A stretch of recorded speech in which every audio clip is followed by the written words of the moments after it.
So yun guys, magandang hapon. I-present ko muna tong dalawa pero hindi ko gawa.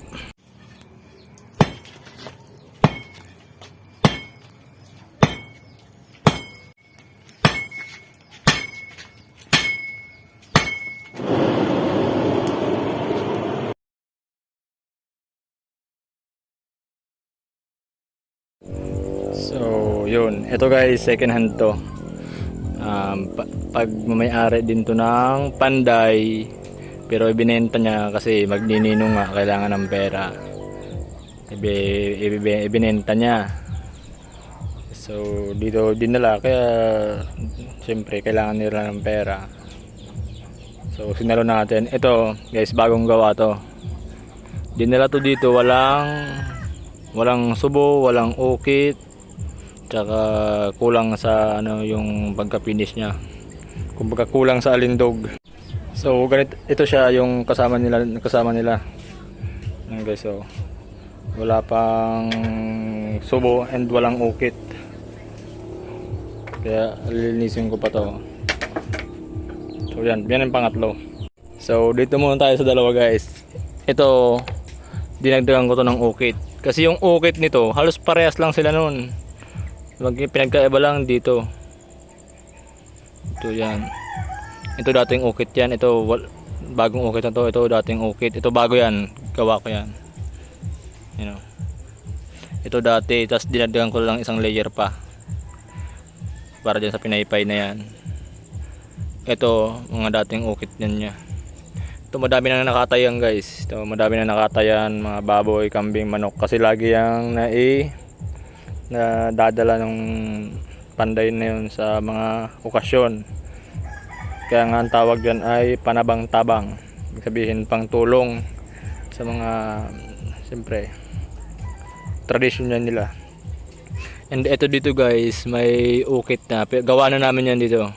And yung pagka-finish ng dalawang yan, dito na rin. Yan. Maganda rin to. Matalas to, matalas to guys. Hindi ito pre duman na sa kamay namin. Ito second hand to guys, stainless yung ferrule niya. And dito brass and alloy. Nilinis ko na lang to guys kasi may mga dumi-dumi na dito sa group na yan. Nilinis ko na lang. And sa handle niya, yun yung pinaka ko guys, pinaka napuna ko dito. Maliit yung grip nila pag gumawa sila. Magkaiba kasi yung gumawa nito guys. Ito, gumawa nito si Manny Arnold. Ang gumawa nito si Alex. Parehas yan Panday ng San Andres Iriga. Magkapatid yan sila. Parehas sila Panday. And siguro nangailangan ng pera kaya binenta dito sa akin. Kaya, pero aminado ako guys na hindi ko talaga to gawa. Ang sa akin lang dyan, dagdag detalye. Yan dinagdag ko yan. Doon ang ginawa ko lang doon, linis ng fittings niya. Nilinis ko lang yan and pinakintab guys gamit yung clear acrylic. Yung kahoy niyan akli na binabad sa tubig kaya itim. Yung akli kasi guys, brown yun. Pero mukha siyang barayong Akli to guys, akli na binabad sa tubig. Pang sarili dapat kasi to. Binabad sa tubig, binabad sa putik. And yung handle niya maiksi din pero good. Okay na din. Yung grip ko 3.5 So yan. Kung magustuhan nyo lang guys. Kung magustuhan nyo lang, walang pilitan to. Ito maganda rin yung niya. Matalas din. And isa rin to. Gawa to ni Alex. Yung gawa ni Manny Arnold. Maiksi yung grip niya guys. Yan Yun kasi yung kinasanayan nilang gawin and hindi ko naman pwedeng baguhin yun. So ito, nagpatulong sila sa akin. Kaya ibibenta ko. So magkano? Ilagay ko lang sa caption guys. Pero uulitin ko guys, hindi ko gawa yan Yung mga sunog-sunog niyan, gawa ko na yan. Ako na may gawa niyan. Linis dito. Yung pagsubo nito, dito na yan sa BOB, sa bab na yan. Pag ukit dito na yan sa bab. paglinis ng talim noon, kasi second hand yun eh. Marami nang napatunayan yun. Dito na. And yung kulay ng handle nila guys, ano, parang matte.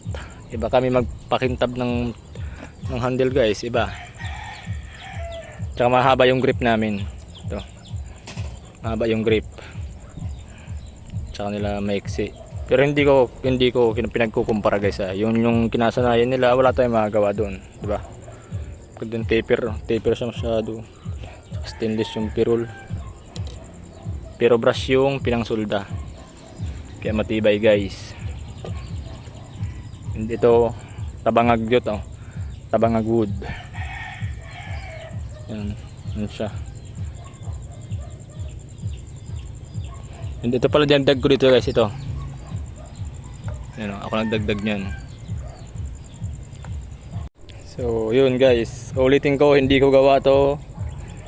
So binenta lang to dito kasi nag Christmas party yung mga bata, mga anak nila. Siyempre nag Christmas party, nag Christmas party daw, kaya kailangan ng pera. Ito naman nagninong, kailangan din ng pera. So yun, humingi ng tulong dito. Hindi naman tayo makahindi kasi dating partner natin yun. Kaya yun guys, for sale siya. Pero mura lang yan guys. Wala pang 3,000 yan. Sabihin ko na, wala pang 3,000 yan. Yung dinagdag ko lang dyan kaunti para lang sa pagtrabaho ko rin. Kasi trinabaho ko rin para maging maaya-aya yung itsura. Trinabaho ko rin. So yun guys, kung may gusto, PM lang guys, PM lang kayo sa akin. Mura lang to, mura lang. Ito maganda to. Maliit lang siya. Ito pang service. So yun guys.